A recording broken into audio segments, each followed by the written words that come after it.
Good morning. Welcome to Member Focus Monday. I'm Christina Schaefer, Social Media Manager for HAR. I am joined this morning by Officer James Sobota. Welcome, Officer Sobota.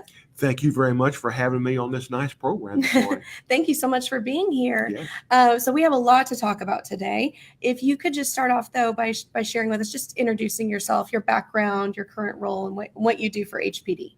Very good. My name is Officer James Sobota. I'm born and raised here in the great city of Houston. I have been employed and been a Houston police officer for a little over 33 years. Wow. This is a great city, diverse, it's growing. We're very exciting to appear on this program today. I actually, I worked patrol for a little over 20 years. The chief called me in about 10, 12 years ago and asked me to take over a program.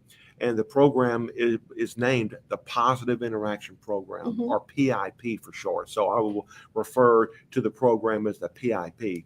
And how the program started about 30 years ago, we actually had some citizens in the west side of Houston that actually had some burglaries. And they called the police, and many years ago, the police was kind of a reactive police department. And with our program, with the PIP program, we're really trying to get everybody involved in the program to be proactive. So a lot of the information that I will give today will be proactive crime prevention information. So this is what we're really trying to promote along with HAR and many other segments and companies and groups here in the city of Houston. So the PIP group, it all started, as I'd mentioned, where citizens they had problems in the neighborhood, and they actually came to the West Side Station and had a meeting, asked for a meeting with the supervision of that particular station. And we sat, we listened to them, and we actually got some really great information. And what we didn't do in the past, many years ago, is we never actually listened to people, because many of the people that live, the citizens that live or work in the neighborhoods, they're stakeholders. They have great information, much more information that particularly officers may not know just driving around. We may not know. Many of the actual citizens, they have information on who's doing what and what they see. So this is what we listen to. So we listened to them, and then we called them back a month later and kind of gave them a report of what we did to solve their issues. And we actually made a lot of arrests of problems in that area. Wow. And then so we invited them back every single month after that.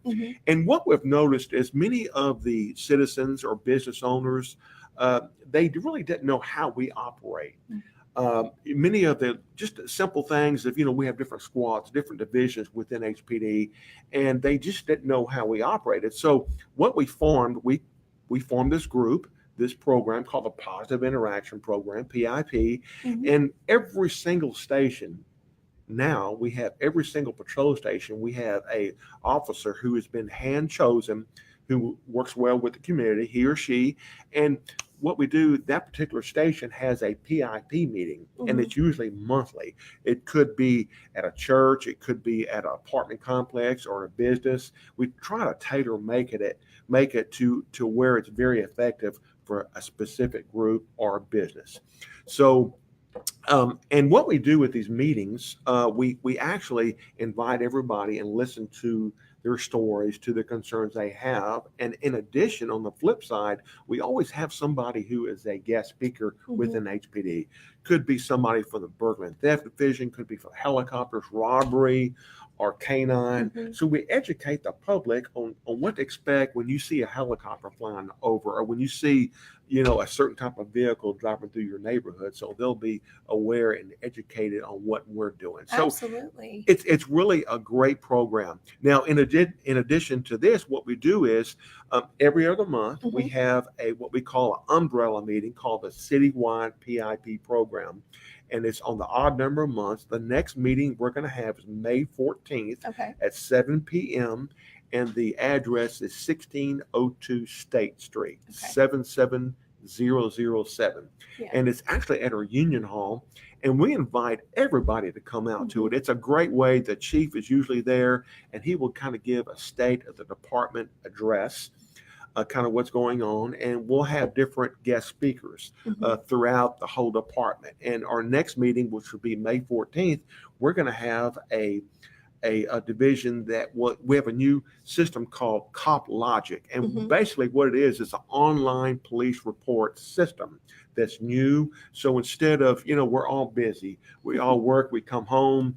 And if you have to make a police report, instead of calling the police, waiting on the police to come to your business when it's time to go home or go pick up the children from school, or you may have another late meeting. There's a way where you can actually make a police report online to save, time and gas and effort. So that's excellent. Very good. So make it easy. So we will have that, like I say, on May 14th, and I'd like to invite everybody to this. It's online. If you want to view the invitation for the meeting, you can most certainly do that. Okay. Or I'll give my phone number out, and if anybody wants to call me direct, it may take a day or two to respond back to you, but my phone number is 713-308-9079. Okay. Or you can email me at james.sobota, SOBOTA, at houstonpolice.org. Okay, great. And we'll put that up for everybody to Yes. see. So you mentioned, you told us, thank you for giving us the background on the positive interaction program. You mentioned that this is really pretty local, different communities having these meetings. So these meetings are once a month, you said?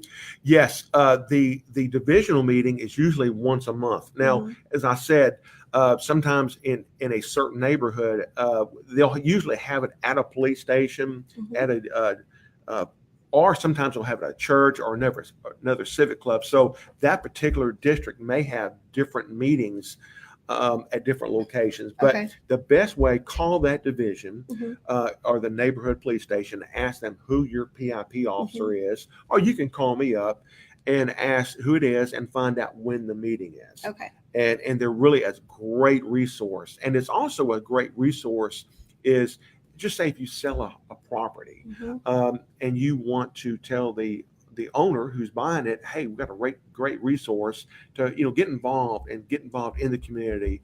And it may be a neighborhood there's no crime, but it's also just proactively to get involved into your community to get to know everybody. Sure. I mean, if it's a neighborhood where there is a lot of crime activity, obviously everybody needs to be in communication and know about what's going on. But if you're saying that's very low crime, well, let's prevent it, right? Absolutely. And many times we have people that maybe they were a victim of crime, so they may come one or two times and quit going because they just wanted to let everybody know their issue. But the most effective thing is if you can take that 1 hour, and they're generally 1 hour to get involved and meet the officers, meet the staff at that station, where if you do need something for your particular business or your neighborhood, it's just a great way to network. Yeah, I've actually had the opportunity to attend some of those meetings, and they're really, like you said, the whole educational component to it, where you have a guest speaker and all of that. They're really excellent meetings. Yes, and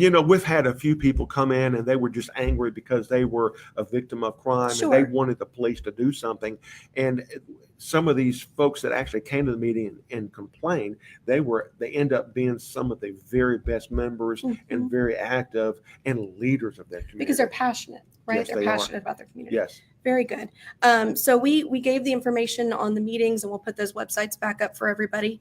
If anyone has any other questions about the Positive Interaction Program meetings, you can ask those questions in the comments, and we'll get to those in just a second. So obviously, most of our audience, they're realtor members. We did have Brandy Liss a few weeks ago, who is a realtor and teaches a safety course, give us some tips and things like that. But what are some things that you think that realtors should be doing when they're out in the field to stay safe?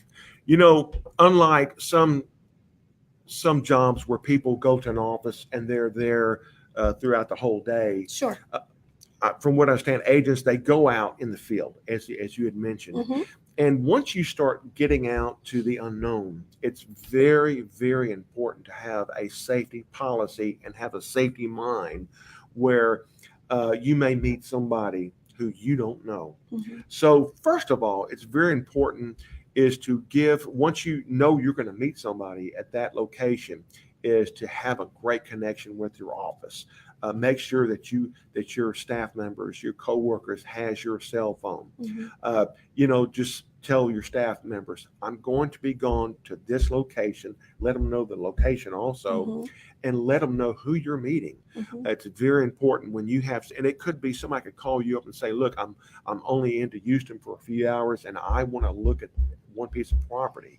It's very important to let everybody, or at least somebody in your office, know cell numbers. Do a quick little search on that cell phone. Get as much as information that you can from that person that you're going to show that property to. Absolutely. And let your staff know this. Now, that's the one segment. Once you get to the property, we've had people that go to the property and they meet the person, and they may leave. You're busy. Sometimes your phone or your tablet, and it may not be charged. First thing is, people sometimes they leave cell phones or tablets or purses, because you don't want to lug around a big purse or briefcase showing a house, and they leave it in their car. And there's people that watch us all the time. Everywhere we go, it's unfortunate. There's that small percentage of thieves that will watch us. And as we know, as anybody knows, when you get out and you shake somebody's hand, and it's quite common, somebody's watching, knowing that, okay, you're going to be showing that property and you're going to be in there for a while. It Gave them a window of opportunity. Yes, right? yes. So these thieves know this, and they'll walk up to your car and they'll look to see if you have something behind it. And we get this all the time. Officer, I was just in for 5 minutes or 15 minutes. And if you leave anything of value, like a cell phone or a purse or briefcase, they will smash your window out and grab that and take off. And that's just the first, because if you have credit cards, if you have very important information in your purse or briefcase, they go to work and they'll start charging on your credit card before you have an opportunity to call your credit card company to stop, close the account. Yeah. I would imagine if they can get into your car, get your purse or your belongings in 5 minutes, they're pros. So they know exactly what to do. Oh, yes, they are. And then, at the very least, you got to replace your window, which is, takes time away from your day. And it's going to cost, hundreds of dollars to get that window replaced. So, okay, that's a very first segment, is make sure that everything, take the very bare minimum with you to meet somebody. And also, it's very important. Don't wear that very expensive jewelry. We want to always make a first impression of your clients, but it's very important to don't bring that big diamond ring or that big earrings or watches, very expensive watches, because in the case, if it is a setup, they will get you inside, they will rob you. So take very bare minimal items of jewelry with you into this home or business that you're showing. Also, once you get in, we all have an instinct in our brains, is when something is not right, if you feel uncomfortable, whether somebody's getting too close to you or you feel uncomfortable with it touching you too much, there's nothing wrong with walking out, jumping in your car and telling them, I'll be right back. Nobody needs to be touched or inappropriately bothered with. So don't hesitate to walk out. If your gut tells you something's not right, walk out. Leave the scene. Even if you have to leave it unlocked, the home or the business, the property unlocked, leave. Contact your office. Let them know what happened. So maybe they can send somebody else out with you there. Also, when you're showing the property, it's very important how many people are with you. Going as far as showing the house, do they have 2 or 3 people on their side with them? Now, what we have seen also in this business nationally is there's been some setups where, if it's an occupied home, in other words, when somebody is trying to sell their home and they have stuff in their house, when you're walking through, or maybe you're showing some documents, the people that come with them, where are they? Are they walking around the house? Are they going through the drawers? Are they going through personal items? And also is when you're there and when you're leaving, Is everybody leaving with you? Is anybody left behind? Are they hiding in a closet?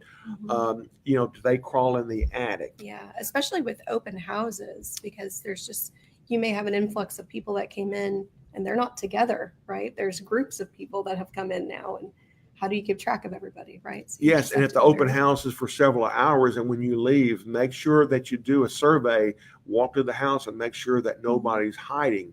Or they opened up a window, they unlocked a window, and then they'll come back later. Because we've had this too, where they could be hiding in an attic, in a closet, or they'll unlock a window. Yeah. So when everybody leaves, they come back and they'll burglarize the property, or come back and steal something of value in the house.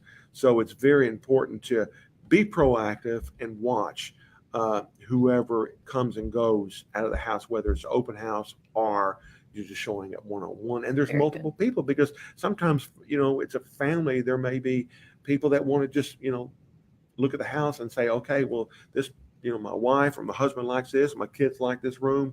So very, very important. Sure. Very good.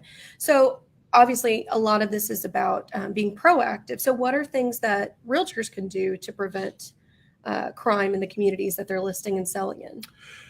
This is very, very important. And there's, I think this may be one step that if you let your client know in a positive way, of course, you don't want to scare anybody to say, this is a bad neighborhood, the crime is up. And we will talk about crime in a moment. Some good news with crime, as far as crime stats. Okay. But, you don't want to scare them to say, this is a bad area. The police are here all the time. Get with them and, let them know about the PIP program. Even after you sell it, follow up with them and let them know, say, this is a great resource to stay safe and proactively. So anything in the future, and let them know. And most people, maybe if they're in the city new and they don't know anything about the PIP program or how we operate, it's just a great resource. It's maybe even a selling point of what the neighborhood is all about. Yeah, absolutely. So the crime stats, if we could get into the crime stats for a moment, actually compared to last year from January 1st until the end of April of 2018, compared to today, 2019, overall crime is down about 6%, violent and nonviolent crimes. And of course, violent is like murder, rape, and forcible robbery. Nonviolent is like burglary of a habitation or burglary of a business. So crime is down, maybe because people are listening or coming to the PIP programs. But really, in reality, we all, of course, this is a big city, but even, I speak to some agents and some officers across this nation. And, even, you may live in a small community, a gated community at that, or a small town. It's very important to be very, very proactive and be involved into some type of crime prevention program. Very, very important. And also let folks know that we also, throughout the PIP program, we work with many businesses, specifically retail businesses, and let them know this also. We formed a group called the Greater Use and Loss Prevention Alliance. And what we have done, we work closely with many of the big box stores, many of the retail outlets on their property. And we do crime prevention segments to try to help reduce crime, because there's a lot of crime that happens in all neighborhoods, in parking lots, at some of the gas stations, ladies and men that walk to and from their cars, carrying briefcases, expensive purses. So that's another thing that we try to do in the PIP program, is not just for home safety for real estate agents, but also on properties, because almost every single neighborhood has a big box store or at least a gas station close by. So that's one of the other proactive segments that we do. Yeah. So obviously we want people to get involved with the PIP, with the Positive Interaction Program. You mentioned that you can also go to some of our members' offices and provide a class or a training there? Absolutely. I'd be more than happy to come, or somebody with an HPD, but if you contact me, I'd be more than happy to come to your office. It may be 2 or 3 employees, or it could be hundreds of employees. And if you want to do it, every month may be too much. But if you do it quarterly or semi-annual, I'd be more than happy to come out, and give just a quick, maybe a 30 or 45-minute safety presentation. I'd be more than happy to do that because, we all need reminders. We're so busy. And, sometimes we may have a new agent, a new employee.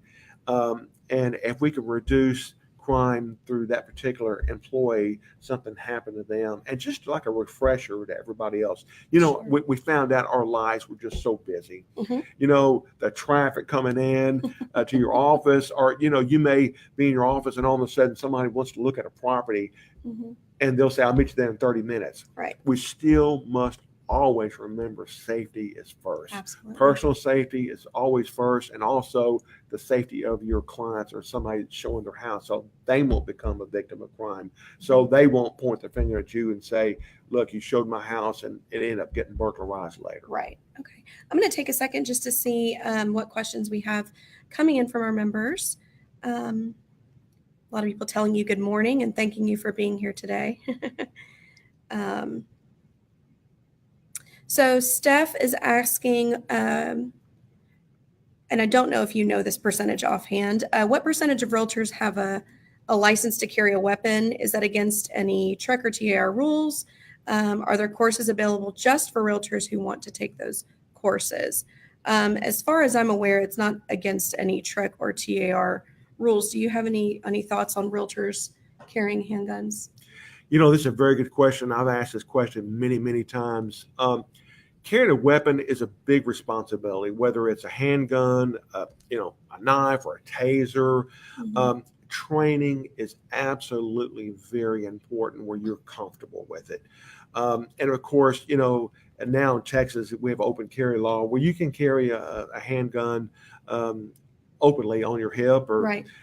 that maybe will scare some of your clients sometimes. But you can take a course, and many of your gun shops or bigger ranges here in the Houston area, they offer gun classes to get your license to carry this.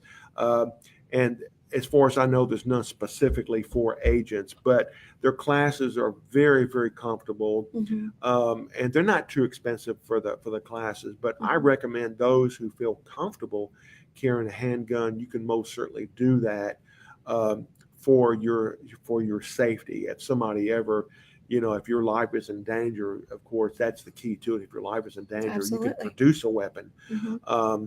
and you can use it only if your life is in safety. But carrying a gun is a very, very big responsibility because you may leave it in your car, and that's one thing that we ask. Please never leave a handgun in your car because cars get broken into all of the time, and this is how criminals they get guns, because they'll steal a handgun from a car and then they'll sell it on the market. Yeah. Because there's no traceable means this way. Usually criminals, they don't go to gun shows and buy guns with all the paperwork that you have to do. But I would say anybody who wants to carry a handgun, as long as your policy of your particular company allows it, and of course, if your policy does not allow it, you always want to follow your rules. Sure. But you can most certainly carry a gun, but training is key to it. Absolutely. And also, some people get tasers. Now, you can buy a taser cheap, that may not be effective, but you can get more. You can go on the web and you can find more.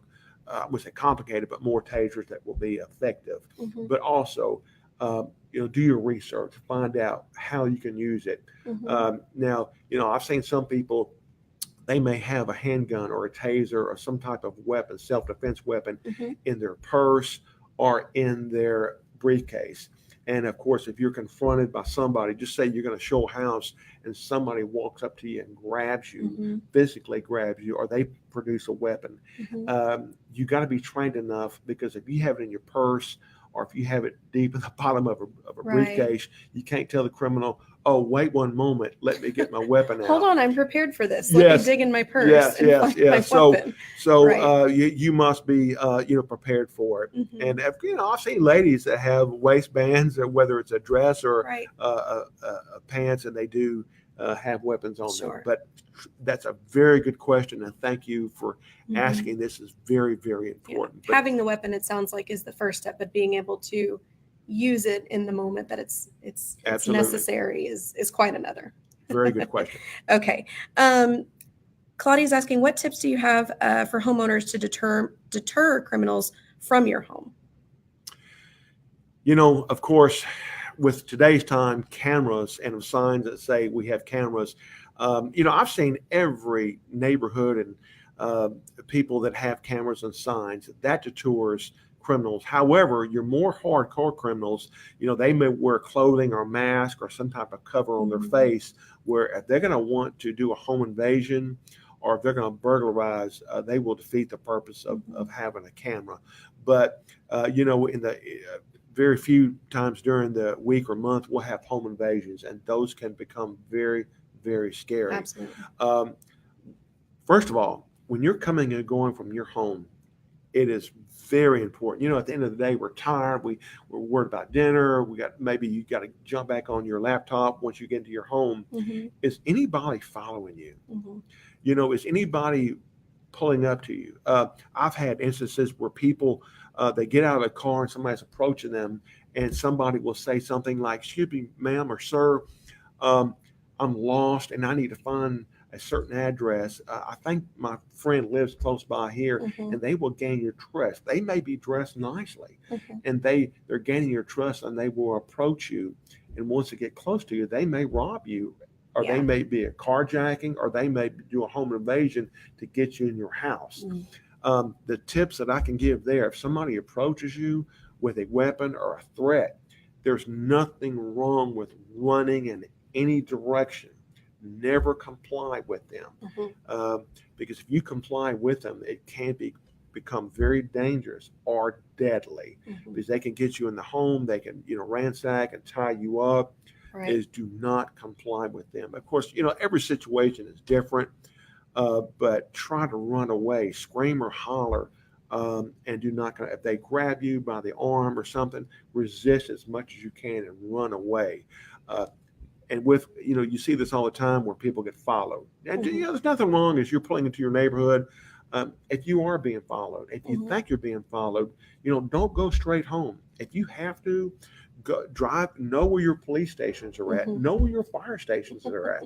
Or if you don't have one close by, pull up into a business, convenience store, and lay on your horn. Yeah. Get people's attention if you Mhm. really think somebody's bothering you, and never comply. Yeah. And of course, if you're at a red light, somebody's trying to pound on your windows, lock your doors. Mhm. Never roll down your window. And somebody may have a baby with them, or somebody may have a question, and Right. they may be nicely dressed. I Mhm. hate to scare anybody, but just your safety has to be proactive. Yeah, absolutely. Very good.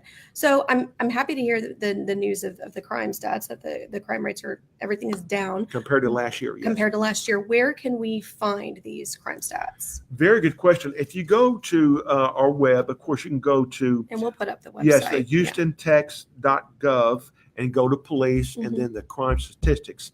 And then there's a little accept button you got to push, and you can pinpoint it in a specific neighborhood, an area, Mhm. and they will give you generally some of the crime that's taking place in that area. Very And good. that may be a selling point. Yeah, we get questions from our members about that all the time, because obviously if somebody's buying a home, they're curious about the crime in Yes. that area. And those are updated quite often, so they're pretty much accurate. At least monthly, they're updated, so it will give you a roundabout numbers of kind of what's going on in the neighborhood. Very good. We do have one more question. Dusty was asking, what places do you recommend to get your gun license? Well, I'm not allowed to give specific gun shops, but Sure. if you go to any gun shop Mhm. and look at their reviews, I Mhm. think reviews speak a lot for the company itself. And Yeah. usually your bigger ones are more established. Gun shops have reviews, and they give even prices and instructions on how they operate their business. That's very, very important. Usually your bigger ones, and read the reviews. But great question. Yeah, very good. Okay, that looks like all the questions we have coming in. Is there anything else you want to share with our members before we wrap up? as I'd mentioned, I'm born and raised in this city. I'm planning on living here for many, many years. This is a great, diverse city that's growing. Mhm. And from what I understand, property values and property is just really moving. Oh, So yeah. I just want to tell all the agents out there, all the companies, is be proactive. Don't be frightened or scared, but come to the PIP programs. And I hope to see everybody at the citywide PIP program on May the 14th, 7 p.m. And it's not just on the shadows of downtown, it's at our police union building. So, but if you have any questions, call me at my office or email me, and I will get you on my mailing list. And I will get everybody on the mailing list for future meetings. Very good. And you won't get any advertisements from me at all. It would be just from me. Very good. All right. Well, thank you so much for being here today. This has been wonderful. Christina, thank you. So next week we will be joined by Russ Capper. He is with Houston Exponential, and he is going to be talking to us, about innovation and technology in Houston and what their organization is doing to champion that process. So we'll see you back next Monday at 9 a.m. Have a great week. Bye-bye.